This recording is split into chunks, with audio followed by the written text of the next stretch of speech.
अगर आप नॉर्सेट की प्रिपरेशन कर रहे हैं तो ये वीडियो आपके लिए बहुत इंपॉर्टेंट है, क्योंकि ऑनेस्टली सिलेक्शन ना होने की सबसे बड़ी वजह नॉलेज नहीं होती। कुछ ऐसी मिस्टेक्स होती हैं जो हम अननोइंगली रिपीट करते हैं। आज मैं आपको वही मिस्टेक्स बताने वाली हूँ, आप उन्हें अवॉइड कर सको और अपनी रैंक को इम्प्रूव कर सको। Hi guys, this is Jigya, your nursing mentor. Welcome to my channel nursing officer. अगर आप सीरियसली नॉर्सेट 10 क्रैक करना चाहते हैं, इस वीडियो को एंड तक जरूर देखिए, क्योंकि इस वीडियो में बताए जाने वाली एक भी मिस्टेक अगर आपने करी तो आपकी रैंक बहुत पीछे हो सकती है। शुरू करते हैं सबसे कॉमन और सबसे डेंजरस मिस्टेक्स से। Mistake 1, only reading. बहुत स्टूडेंट्स बस दिन भर पढ़ते रहते हैं, कभी नोट्स, कभी पीडीएफ्स, कभी थ्योरी। क्वेश्चन प्रैक्टिस बिल्कुल भी नहीं करते हैं।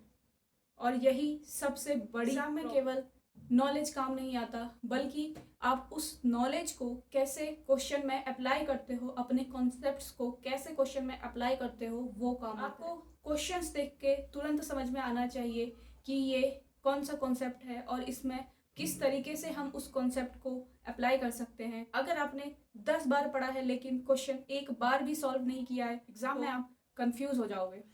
तो इसका सिंपल सा सॉल्यूशन को अवॉइड करने का, और वो ये है कि के बाद कम से कम 10 से 20 एमसीक्यूज आप सॉल्व करें। दूसरी सबसे बड़ी मिस्टेक है प्रीवियस ईयर क्वेश्चंस को बहुत स्टूडेंट्स सोचते हैं ये तो पुराने क्वेश्चंस हैं, इनको सॉल्व करके क्या फ़ायदा, ये थोड़ा दोबारा आएंगे या इस टाइप का कुछ भी। लेकिन रियलिटी ये है, नॉर्सेट क्वेश्चंस रिपीट करता है। अगर क्वेश्चन रिपीट नहीं कर रहा है बट कॉन्सेप्ट तब भी रिपीट करता है। कई बार तो सेम टॉपिक, सेम कॉन्सेप्ट्स और सेम क्वेश्चंस भी आते हैं। इस मिस्टेक का सॉल्यूशन क्या है? लास्ट 5 to 10 ईयर्स के जो PYQs हैं उनको बार बार रिवाइज करो। बिलीव मी, ये आपकी प्रिपरेशन को नेक्स्ट लेवल तक ले जाएगा। थर्ड है टू मैनी रिसोर्सेज, यानी कि आप एक सब्जेक्ट को पढ़ने के लिए अलग अलग रिसोर्सेज का यूज़ कर रहे हो। फॉर एग्जाम्पल, आपको एक सब्जेक्ट पढ़ना है जिसके लिए आप 3 डिफरेंट बुक्स का यूज़ कर रहे हो, यूट्यूब से अलग अलग टीचर्स से पढ़ रहे हो या फिर टेलीग्राम से पीडीएफ्स देख रहे हो। रिजल्ट क्या होता है?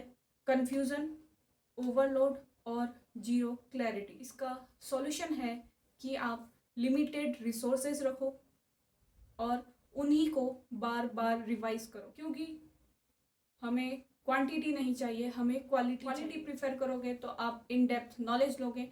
आप बार बार रिवाइज करोगे तो आपको ज़्यादा समझ में आएगा, आपके कॉन्सेप्ट्स ज़्यादा क्लियर होंगे। Mistake 4, no revision strategy. अब बात करते हैं सबसे इग्नोर होने वाली चीज़, यानी कि रिवीजन। बहुत स्टूडेंट्स पढ़ लेते हैं लेकिन रिवाइज नहीं करते हैं।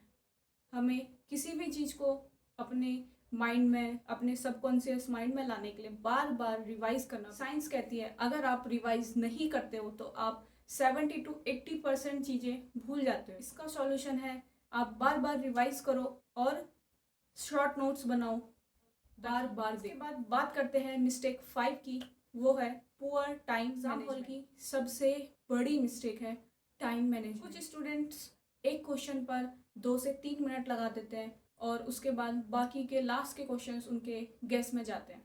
इसका सॉल्यूशन क्या है, जो मैंने भी अपने नॉर्सेट में अप्लाई किया था। जो हमें क्वेश्चंस आते हैं, जैसे हमारा एक सेक्शन है 20 क्वेश्चंस का, तो जो हमें क्वेश्चंस आते हैं हम सबसे पहले उन क्वेश्चन को करेंगे, बाकी क्वेश्चन में टाइम वेस्ट करेंगे ही नहीं। उस समय के लिए उनको स्किप कर दो। जो आपको क्वेश्चंस आता है आप उनको, वो आपको शॉर्ट मार्क्स दिलाएगा। आपको पता है अगर आपको 20 में से 10 क्वेश्चंस इजीली आते हैं तो आप पहले उन 10 क्वेश्चंस को करो, चाहे वो लास्ट के हैं।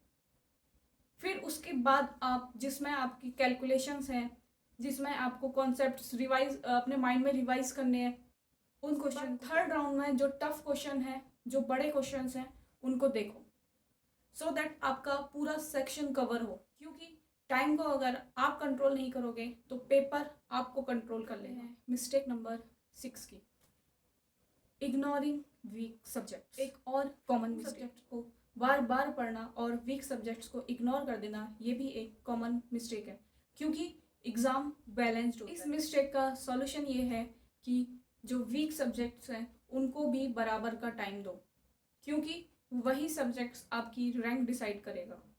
बात करते हैं मिस्टेक नंबर मॉक टेस्ट ना देना। बिल्कुल वैसा ही है जैसे बिना प्रैक्टिस मैच के डायरेक्टली फाइनल खेल लेना। होगा क्या, रियल टाइम पे जब आप एग्ज़ाम देने के लिए बैठोगे उस समय पैनिक होगा, कंफ्यूजन होगा, स्ट्रेस होगा। तो इसका सॉल्यूशन क्या है, पूरे मॉक टेस्ट दो। ऐसा नहीं है कि जो सब्जेक्ट वाइज है या 1 घंटे का मॉक टेस्ट दो, नहीं, सिटिंग पोजीशन में अपना मॉक टेस्ट दो। जैसे कि आप अभी एग्ज़ाम हॉल में बैठ के मॉक टेस्ट दे रहे हो, इससे आपका माइंड पहले से प्रिपेयर्ड होगा कि हमें इतनी देर बैठना है, हमें अपना एग्ज़ाम सॉल्व करना है। उसके अलावा टेस्ट दे के उसका एनालिसिस करना उतना ही इम्पोर्टेंट है। मिस्टेक नंबर 8 की, यानी कि नो प्रॉपर प्लान। कुछ स्टूडेंट्स का कोई प्लान नहीं होता है, वो ये सोचते हैं आज ये कर लेते हैं, कल वो पढ़ लेंगे। उनको ये समझ नहीं आता है कि अगर आपका कोई प्लान नहीं है, आपकी कोई डायरेक्शन नहीं है, तो आपकी कोई प्रिपरेशन नहीं है। इसका सॉल्यूशन क्या है कि आप डेली शेड्यूल बनाओ कि हमें कल ये टॉपिक या ये सब्जेक्ट्स कवर करने हैं। ऐसा नहीं है कि जैसे बच्चे करते थे कि टाइम टेबल बनाना है, सुबह उठ के ये करना है, इतने बजे से इतने बजे तक ये पढ़ना है, इतने बजे से इतने बजे तक ये पढ़ना है। ऐसे शेड्यूल नहीं बनाना है। आपको अपना शेड्यूल बनाना है कि कल मुझे ये टॉपिक कंप्लीट करना है। अब उसमें आपका चाहे 2 घंटा लगे, चाहे 4 घंटा लगे, बट आपको वो शेड्यूल फॉलो करना है। टाइम से मतलब नहीं है, शेड्यूल फॉलो होना चाहिए। मिस्टेक नंबर 9 है ओवर कॉन्फिडेंस या फिर अंडर कॉन्फिडेंस। दोनों ही डेंजरस है। कुछ स्टूडेंट क्योंकि एग्ज़ाम पास आने वाला है तो अंडर कॉन्फिडेंट होंगे। उनके माइंड में ये रहेगा कि मुझे ये भी नहीं आता, ये भी नहीं आता, कुछ नहीं आता। तो ऐसा नहीं, ये है अपने आप को काम रखो, बैलेंस रखो और अपनी तैयारी करते रहो, अपनी कंसिस्टेंसी मेंटेन करो, अपनी प्रिपरेशन को कंसिस्टेंट है कि पैनिक इन लास्ट वीक, क्योंकि अब सिर्फ कुछ दिन बचे हैं 9 से 10 के। जैसे कि स्टूडेंट्स मॉक टेस्ट देते हैं तो उनको कोई नया टॉपिक मिलता है, तो अब ये टाइम नहीं है कि आप नए टॉपिक को स्टार्ट करो, कि आप ये सोचो कि मैंने तो ये टॉपिक पढ़ा ही नहीं है तो मैं अब पढ़ लेती हूँ। नहीं, न्यू टॉपिक्स को अब मत स्टार्ट करो, अब सिर्फ और सिर्फ रिवाइज। लास्ट वीक है तो आपको सिर्फ और सिर्फ रिवीजन और मॉक टेस्ट का कॉन्फिडेंस बिल्ड होगा। अगर अब आप नए टॉपिक के लिए जाओगे, आपका कॉन्फिडेंस लो होगा, तो आपका एग्जाम में वो शो नहीं करना है। अपने कॉन्फिडेंस को अप रखना है, बूस्ट करना है।